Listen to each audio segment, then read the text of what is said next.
La teología es el esfuerzo sostenido de conocer el carácter, la voluntad y los actos de Dios Padre, Dios Hijo y Dios Espíritu Santo, interpretando bien las Escrituras, con el fin de que podamos conocerle para aprender a orientar nuestros pensamientos hacia Él.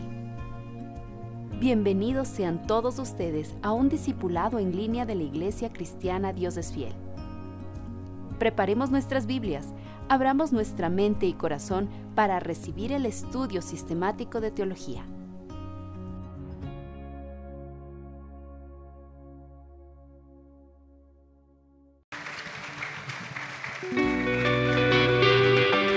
Vamos a seguir danzando, vamos a seguir cantando y adorándole.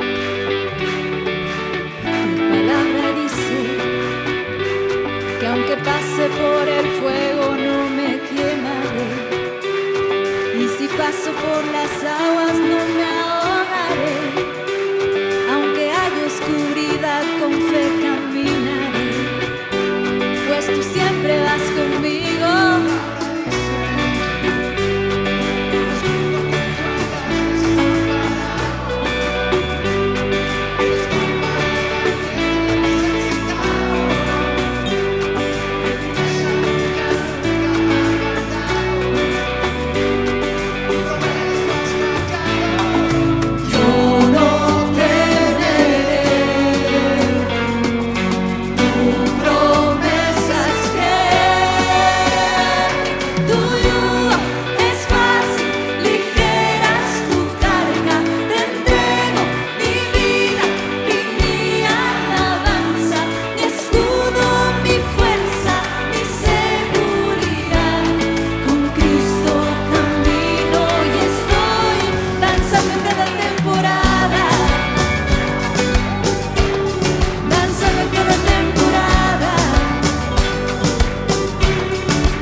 Con tu contribución podemos seguir con la obra que el Señor nos ha encomendado.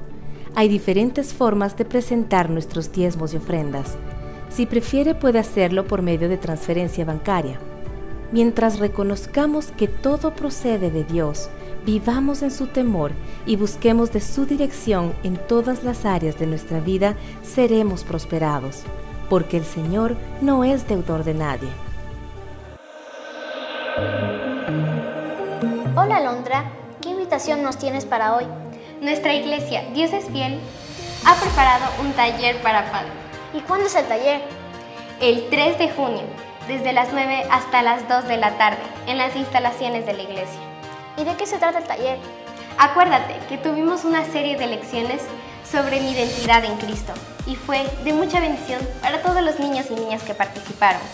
Pero ahora les toca a los padres. Prepárense y ayúdenos a conocer y amar a nuestro Padre Celestial. Ahora te toca a ti. Inscríbanse ahora. Te esperamos.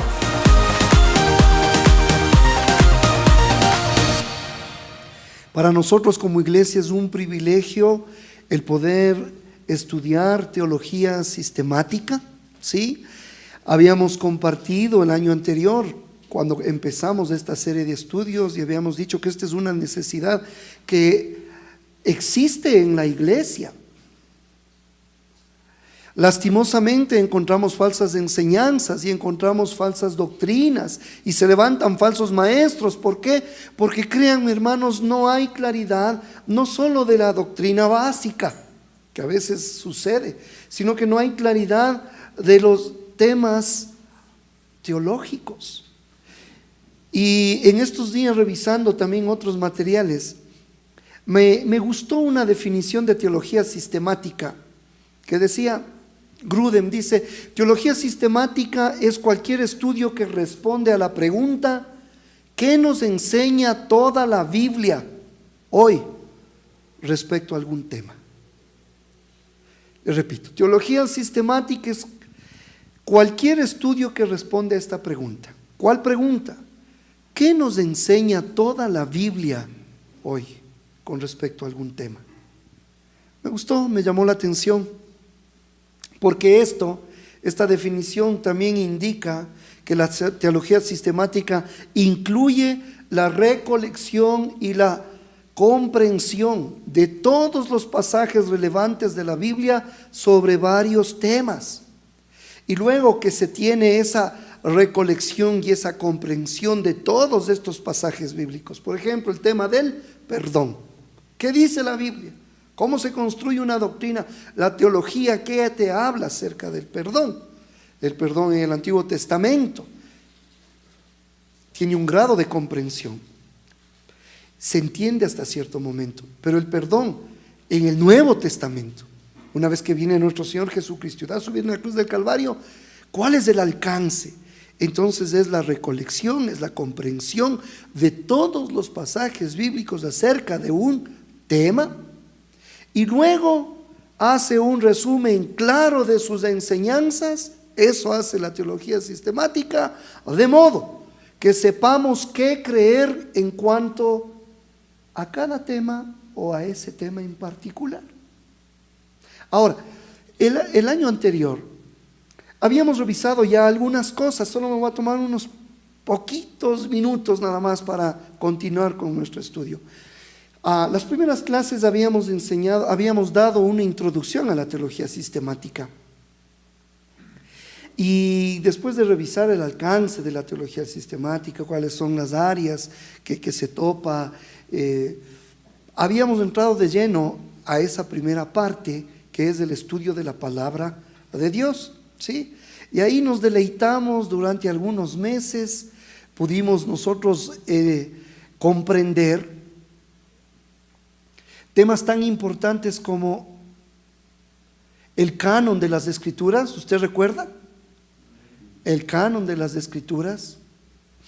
Dentro de la doctrina de la palabra de Dios habíamos también estudiado características de las Escrituras, como la autoridad, como la inerrancia, como la claridad, la necesidad incluso de tener las Escrituras. Luego habíamos hablado acerca de la iluminación de las Escrituras, acerca de la inspiración de las Escrituras, acerca de la revelación de las Escrituras, abarcando temas como la revelación general y la revelación especial. Creo que hemos dado en pocos segundos una visión panorámica. Ahora, hermanos queridos, nosotros entramos a este segundo gran tema, y es acerca de la doctrina de Dios. Y empezamos entonces esta noche, a manera de introducción nada más, acerca de este tema precioso: ¿cómo sabemos que Dios existe? Dentro de la teología sistemática, este tema, la existencia de Dios. Ya hemos comprendido nosotros acerca de la palabra, tenemos bastante información. Ahora nos vamos a centrar en la primera persona de la Trinidad. Este tema, ¿cómo sabemos que Dios existe, hermanos queridos? La respuesta se puede dar en dos partes. ¿Cómo sabemos que Dios existe?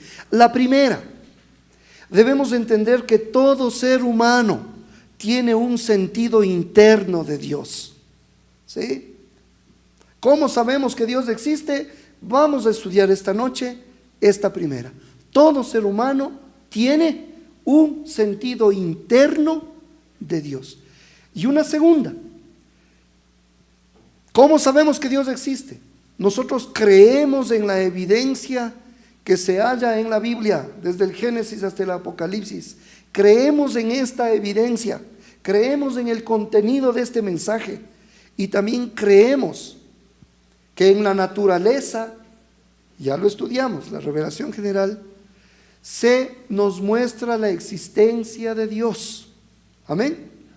Entonces, hermanos amados, vamos con la primera. El sentido humano, interno, ese sentido interno que tiene todo ser humano. Amados, yo sé que el ateísmo impera, yo sé que el liberalismo impera y que hay muchas ideologías y que hay muchas cosas, y a veces hemos sido cuestionados y hasta se nos puede catalogar de ingenuos por tener la fe que tenemos. Hay quienes piensan ser sabios, ¿no es cierto?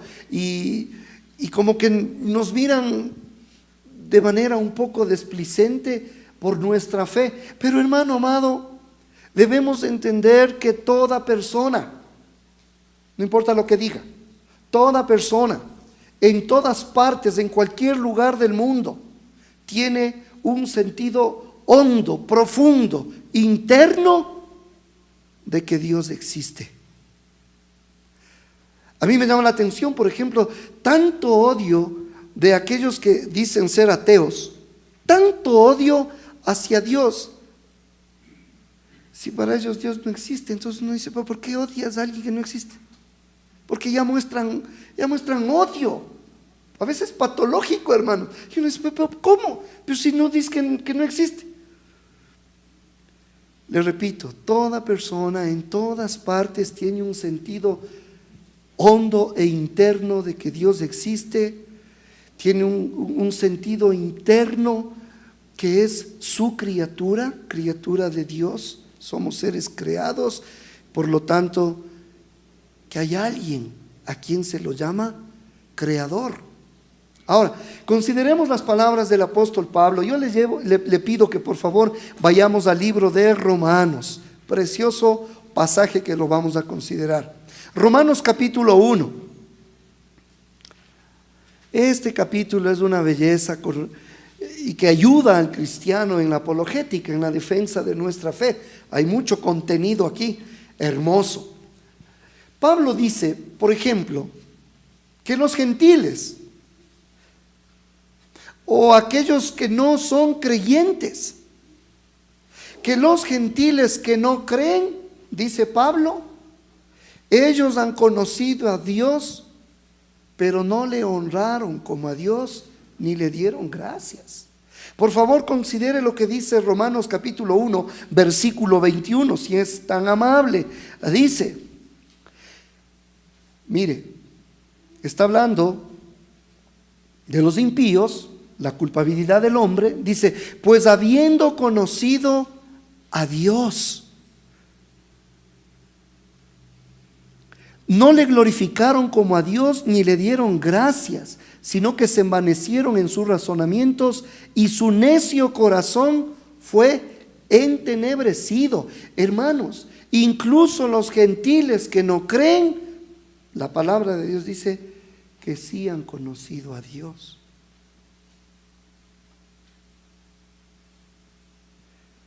La Biblia dice que aún los perversos e incrédulos cambiaron la verdad de Dios por la mentira. Capítulo 1, versículo 25 dice, ya que cambiaron la verdad de Dios por la mentira, honrando y dando culto a las criaturas antes que al Creador, el cual es bendito por todos los siglos. Amén. Quiero que note, por favor, que aún los incrédulos dice, pues habiendo conocido a Dios. Y aún aquellos que le dan la espalda al Señor, dice que cambiaron la verdad de Dios. O sea, conocían de una manera muy incipiente, íntima, profunda. El ateo sabe que Dios existe. Que no me venga a decir que no. Tiene cierto conocimiento, ya lo vamos a ver. Y luego dice que cambiaron la verdad de Dios. O sea, hay gente que a propósito cambia su forma de razonar, llega a conclusiones equivocadas, cambia la verdad de Dios. Esto implica, hermanos queridos, que aquellos incrédulos, aquellos gentiles, aquellos perversos, aquellos impíos, de forma intencional, a propósito o no, ellos han rechazado algo de la verdad en cuanto a cosas que sabían en lo más profundo de su corazón, respecto a dos cosas, a la existencia de Dios y al carácter de Dios. Ellos han hecho eso. Conociendo, cambiaron. ¿Está conmigo? Eso nos dice la palabra. Ahora el apóstol Pablo también nos muestra lo que se puede conocer acerca de Dios. Es evidente para los impíos y es evidente para los incrédulos, para los gentiles. Por favor, miren lo que dice el versículo 19. Porque lo que de Dios se conoce les es manifiesto, hermanos. En otra versión dice, pues Él mismo se les ha revelado. Tremendo, lea completo, dice, porque lo que de Dios se conoce les es manifiesto, pues Dios se lo manifestó. En otra versión, pues Él mismo se lo ha revelado al hombre. Ahora, la Biblia reconoce que algunos niegan este sentido interno de Dios e incluso niegan la existencia de Dios. Habrá alguien que diga, yo no tengo eso. A mí no yo nunca he tenido ningún indicio siquiera de que Dios existe. Pueden negar, hermano. La Biblia dice lo contrario. Se ha manifestado a todos los hombres, que todos los hombres cambiaron. La Biblia dice lo contrario, hermanos. A esa clase de persona la Biblia la llama necio.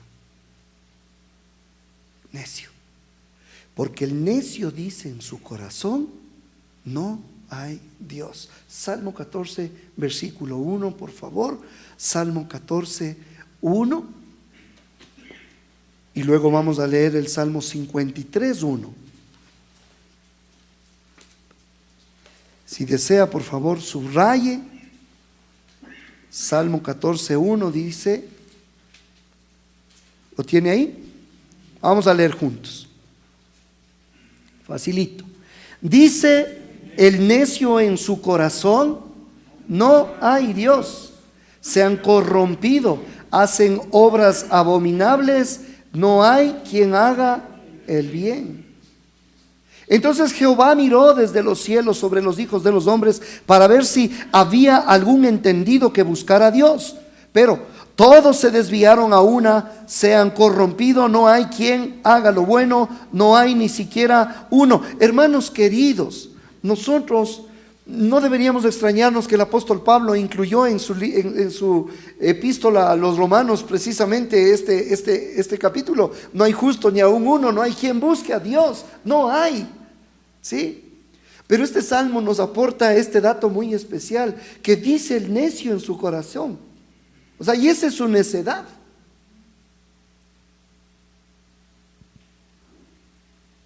El pecado es moral ahí, hermanos.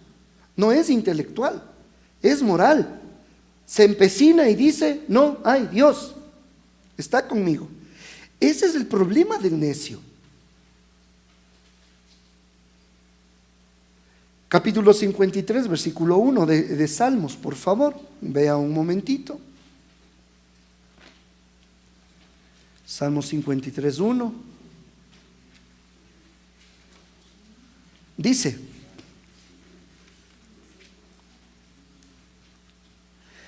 dice el necio en su corazón, no hay Dios.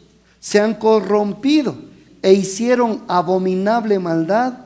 No hay quien haga bien. Dios desde los cielos miró sobre los hijos de los hombres para ver si había algún entendido que buscara a Dios. Pero usted conoce hasta ahí. No hay quien busque a Dios. Es por eso que, hermanos queridos, nosotros debemos tener también conciencia de lo siguiente. Es que la palabra nos dice que nosotros le busquemos a Dios, pero nunca te olvides que Él te buscó primero. Es cierto que la Biblia dice que tienes que amarle a Dios, pero nunca te olvides que Dios te amó primero. Es cierto que la Biblia dice que tú tienes que decidir por Cristo, pero nunca te olvides que el Señor, aún antes de la fundación del mundo, Él ya te eligió y te escogió y te predestinó para que seas hijo de Dios.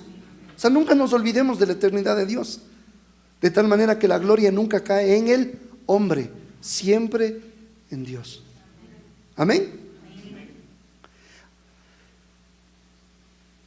Así que el inicuo, el impío, el incrédulo, el malo, como dice la palabra, primero alaba al ambicioso y menosprecia al Señor. Y luego en su orgullo repetidamente piensa, no hay Dios, no hay Dios, no hay Dios. Salmo 10, versículo 3 y 4. Salmo 10, versículo 3 y 4. Dice: recuerde que esta es una introducción apenas de lo que vamos a seguir estudiando, si Dios permite, en las siguientes semanas. Dice Salmo 10, versículo 3 y 4, dice: porque el malo se jacta del deseo de su alma, bendice al codicioso. Oh, le aplaude al codicioso, dice, lo máximo, yo de grande quiero ser así. Bendice al codicioso y desprecia a Jehová. El malo, por la altivez de su rostro, no busca a Dios. No hay Dios en ninguno de sus pensamientos. Bueno, hermanos amados, estos pasajes nos indican que el pecado lleva a las personas a pensar irracionalmente y negar la existencia de Dios. Y piensa irracionalmente y está siendo engañado a tal punto que se empecina en declarar, no hay Dios, no existe Dios. Ahora, el apóstol Pablo también reconoce que el pecado hará que las personas nieguen su conocimiento de Dios.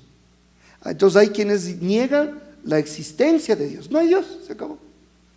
Y hay quienes niegan el conocimiento que tiene, porque la Biblia dice que todo ser humano tiene en lo más profundo y en lo más íntimo conocimiento de la existencia de Dios. Amén. Regresamos nosotros a Romanos capítulo 1, versículo 18. Y aquí el apóstol Pablo dice, Romanos 1, 18, por favor. Dice: porque la ira de Dios, y esto es algo que también ya no se predica, acerca de la ira de Dios, hermanos, no solo del amor de Dios, porque la ira de Dios, que es bíblico, se revela desde el cielo contra toda impiedad e injusticia de los hombres que detienen con injusticia la verdad, o sea, que con su maldad obstruyen la verdad. Y dice que al hacer esto, nadie tiene excusa por su negación de Dios. Versículo 20, porque las cosas invisibles de Él, su eterno poder y deidad, se hacen claramente visibles desde la creación del mundo, siendo entendidas por medio de las cosas hechas, de modo, me encanta, que no tienen excusa. Nadie tiene excusa.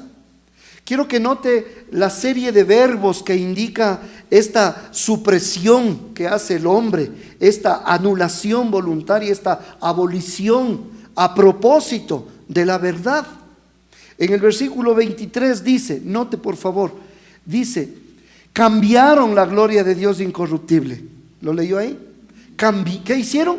Cambiaron la gloria de Dios. Mire, quiero que note una vez más estos verbos activos que indican supresión, suspensión voluntaria, a propósito. ¿Qué hicieron? Cambiaron. ¿Qué cosa? La gloria de Dios incorruptible. Versículo 25, note, dice ya que cambiaron la verdad de Dios por la mentira, honrando y dando culto a las criaturas antes que al Creador. ¿Qué hicieron? Cambiaron la verdad, cambiaron la gloria de Dios. Versículo 28 dice, y como ellos no aprobaron tener en cuenta a Dios, Dios los entregó a una mente reprobada. Versículo 32 dice, quienes habiendo entendido el juicio de Dios, que los que practican tales cosas son dignos de muerte, no solo las hacen, sino que también se complacen con los que las practican. Amados, en la vida del creyente, en cambio, la cosa es distinta. Esta conciencia interna de Dios se hace cada vez más y más fuerte. ¿Sí o no? ¿A usted le pasa? Cada vez hay una firmeza muy especial. Esta es distinta a lo que sucede con aquel que no cree. Empezamos a conocer a Dios como nuestro amante Padre Celestial. Romanos capítulo 8, versículo 15. Y una vez que nosotros, miren lo que dice Romanos 8, 15, vamos a mover la palabra del Señor, dice Romanos 8, 15, pues no habéis recibido el espíritu de esclavitud para estar otra vez en temor, sino que habéis recibido el espíritu de adopción por el cual clamamos, Abba, Padre. Ahora, es el Espíritu Santo el que da testimonio a nuestro espíritu que somos, ¿qué cosa? Hijos de Dios. Y eso no nos quita a nadie. Y es distinto. ¿Te das cuenta lo que sucede en la vida del creyente? Versículo 16, lea, dice, el Espíritu mismo da testimonio a nuestro espíritu de que somos hijos de Dios. Y es así como llegamos a conocer que Jesucristo vive, que Jesucristo es real, que su palabra es real, que Él vive en nuestros corazones, tal como lo dice la Escritura. Entonces, en el corazón del creyente, esta verdad crece. En el corazón del incrédulo, cambian la gloria de Dios, cambian la verdad de Dios. ¿Está conmigo? La intensidad de esta conciencia en el verdadero creyente es tal, hermano, es tan cierta, que aunque nosotros, iglesia, no hayamos visto a nuestro Señor Jesucristo, nosotros le creemos, y algo más, le amamos de verdad. Es distinto. Tal como dice el apóstol Pedro, primera de Pedro 1:8, hermanos amados. Mire la gran diferencia. Por eso el Señor se agrada en su pueblo y el Señor se agrada en su iglesia. Primera de Pedro capítulo 1 versículo 8 dice, y qué lindo, hermano, porque esto es lo que marca la diferencia. Aunque el Señor se ha mostrado y se ha manifestado a todos los hombres en la vida del verdadero cristiano, ¿qué es lo que sucede? Dice, ¿a quién amáis? Diga conmigo, amáis. Eso. A quien amáis sin haberle visto, en quien creyendo, aunque ahora no lo veáis, os alegráis con gozo inefable y glorioso. Eso sucede en la vida del creyente. Eso es lo que sucede en tu vida, amado. Por eso vienes a los estudios bíblicos, por eso estás en la iglesia y te unes en alabanza, en adoración. ¿Por qué? Porque en tu ser interior esta intensidad, esta convicción va creciendo. Dios existe, Dios es real. Amén. Consideremos el segundo punto: creencia en la evidencia de la Biblia y de la naturaleza.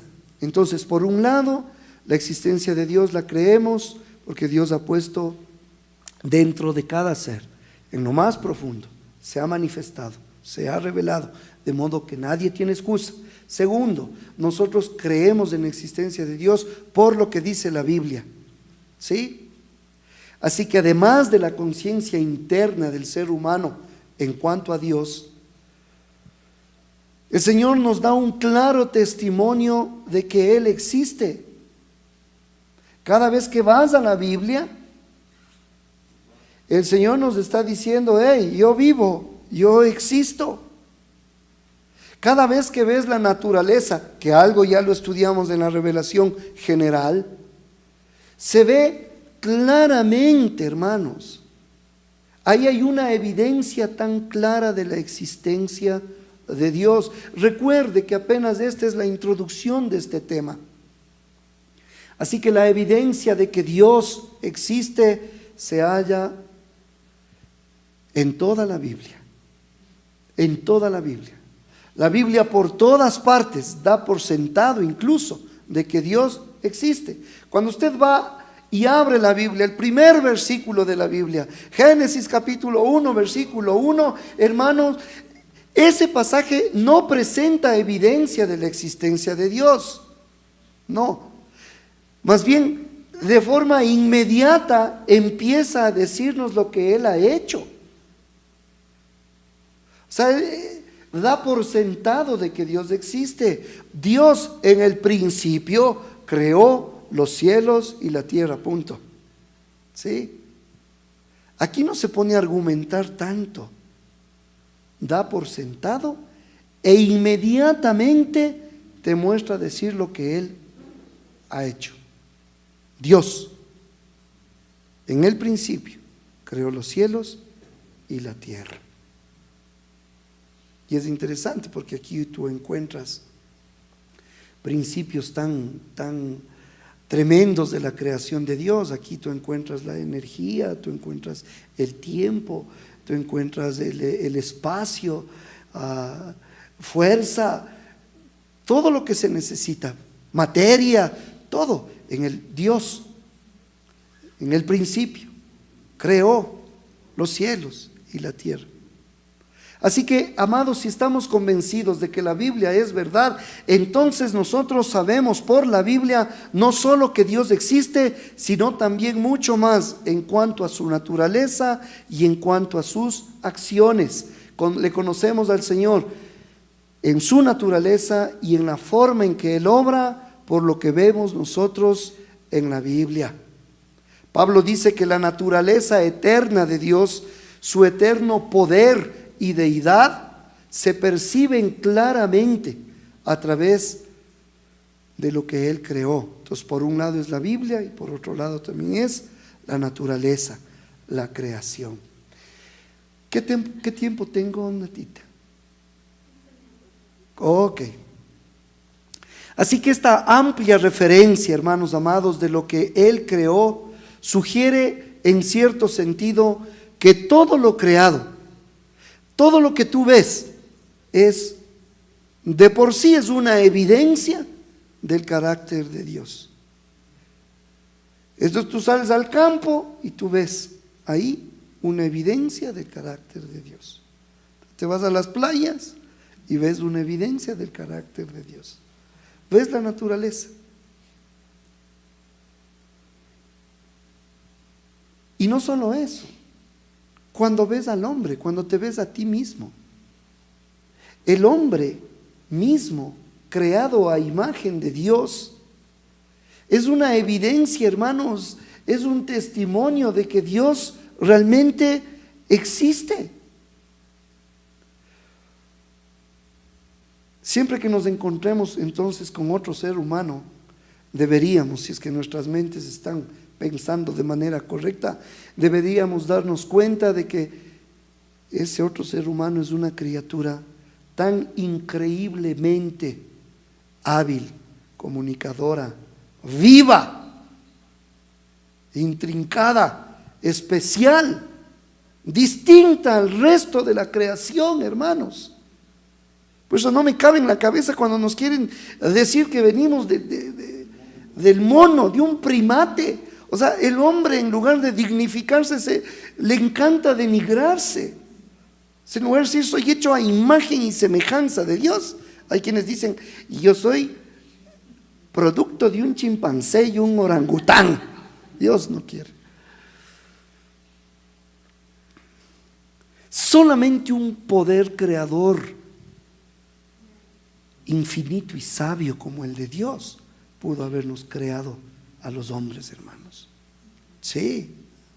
Así que además de la evidencia que se ve en la existencia de la naturaleza, en la existencia de los seres humanos vivos, hay una excelente evidencia adicional en la naturaleza.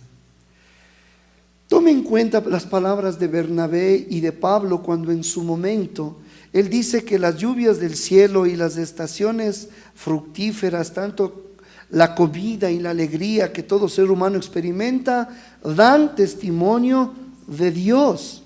Hechos capítulo 14, versículo 17, por favor. Hechos 14, 17, dice: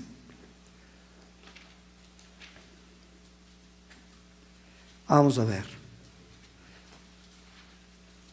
Esta experiencia de Bernabé y del apóstol Pablo, ¿lo tiene ahí? Por favor, Hechos 14, 17, lea conmigo. Dice: y si bien no se dejó, hablando de Dios, y si bien no se dejó a sí mismo sin testimonio. ¿Quién no se dejó a sí mismo sin testimonio? Dios. Haciendo bien, dándonos lluvias del cielo y tiempos fructíferos, llenando de sustento y de alegría nuestros corazones. Dios no se dejó sin testimonio. Hermano amado, aún el que no cree goza de estas bendiciones, de lo que en su momento también vamos a profundizar: la gracia común, que es para todo ser humano, y la gracia especial, que es solamente para el creyente. Pero dentro de la gracia común, lo hemos visto, el sol sale para buenos y malos, y la lluvia cae para justos e injustos. Así que aún ellos no se han quedado sin testimonio de la existencia de Dios. Tremendo, ¿no? Aquellos que tienen tantas cosas en su cabeza, cuando el Señor les diga: pero ¿cuántos aguaceros te envié? En cada uno, en cada gota de lluvia. Yo no me quedé sin testimonio para decirte que existo. Y me negaste, y estudiaste, y enseñaste que yo no existo. Qué locura, hermanos. Me encanta que Dios no se haya dejado sin testimonio. David, por ejemplo, habla del testimonio de los cielos. Lo habíamos revisado en el primer tema acerca de la doctrina de la palabra de Dios. ¿Usted recuerda? Que dice que los cielos cuentan la gloria de Dios, y el firmamento anuncia o proclama la obra de sus manos. Dice que un día anuncia otro día. En otra versión dice: un día comparte a otro la noticia, y una noche comparte a otra noche la noticia de que Dios existe. Qué tremendo, hermano querido. Así que mirar al cielo de día o de noche es ver el sol, la luna, las estrellas, el firmamento, las nubes. Lo impresionante es que todo continuamente nos está hablando. Desde el principio, Dios no se ha quedado sin testimonio, nos está hablando cada mañana, cada anochecer. ¡Hey, Dios existe! Dios existe, Dios existe. En cada uno de estos actos se declara su existencia, su belleza, su diseño, su grandeza. Cada día, cada tarde, cada noche. Está la evidencia de que Él es un Dios creador, que es tu creador, poderoso, que es quien te sostiene, sabio, que es quien te guía. ¿Cuándo? Cada mañana, cada tarde, cada noche. Él no se ha quedado sin testimonio en tu vida. ¿Cómo se te ha mostrado? Y cada vez que pones tu mirada en la cruz del Calvario, te grita: no solo que soy tu creador, poderoso y sabio, soy tu Salvador. Soy quien te amo con amor eterno. Nadie te va a amar como yo.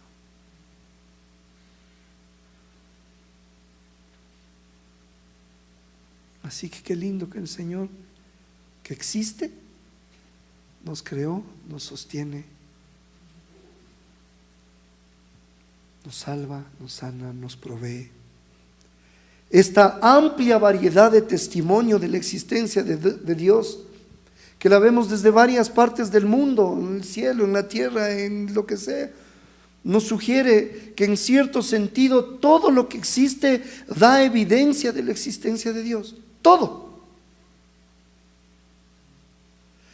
Así que los que tienen ojos para ver y evaluar la evidencia de forma correcta, todo es evidencia de la existencia de Dios.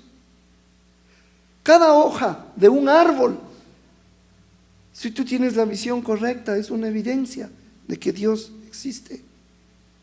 Cada flor del campo, cada brizna de hierba, cada estrella en el cielo, cada parte de su creación, cada partícula de arena es una evidencia de que Él existe.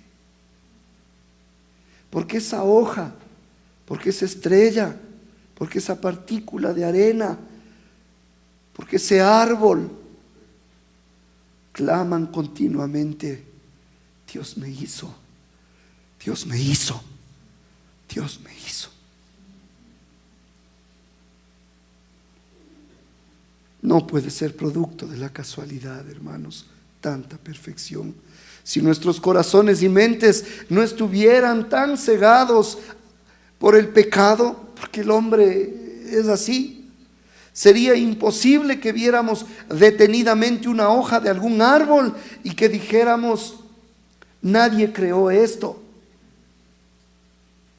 Que viéramos una estrella y que dijéramos: nadie la creó, apareció por accidente. Científicos se quedan impresionados al ver un solo copo de nieve vista al microscopio.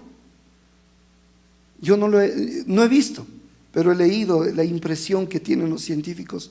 Es de una belleza inimaginable. Pedacito de hielo. La majestuosa potencia de una tempestad, la habilidad que tiene una abeja, el sabor refrescante del agua fría, las increíbles capacidades humanas. Cuántas cosas ha logrado el hombre, hermanos, y miles de otros aspectos más no pudieron haber llegado a existir si no es por la mano activa de este Creador todopoderoso y sabio. Por eso, para los que evalúan correctamente la evidencia, todo en la Biblia y todo en la naturaleza prueban claramente que Dios existe, que Él es el creador poderoso y sabio que la Biblia describe que es. Por consiguiente, cuando nosotros creemos que Dios existe, basamos nuestra creencia no en una esperanza ciega, hermanos, aparte de alguna evidencia. O sea, nadie te puede decir, solo cree ciegamente, cree. No, porque Dios nos ha dado evidencia. Cree de manera ilógica, solo cree. No, o sea, Dios no se ha dejado sin testimonio.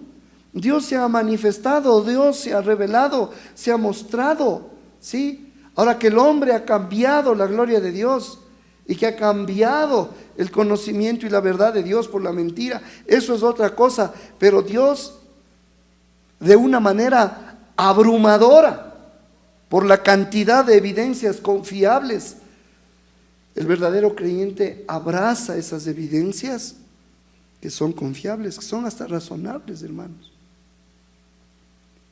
Esa es nuestra fe. Evidencias que la palabra de Dios nos dice y que las obras de Dios también nos gritan.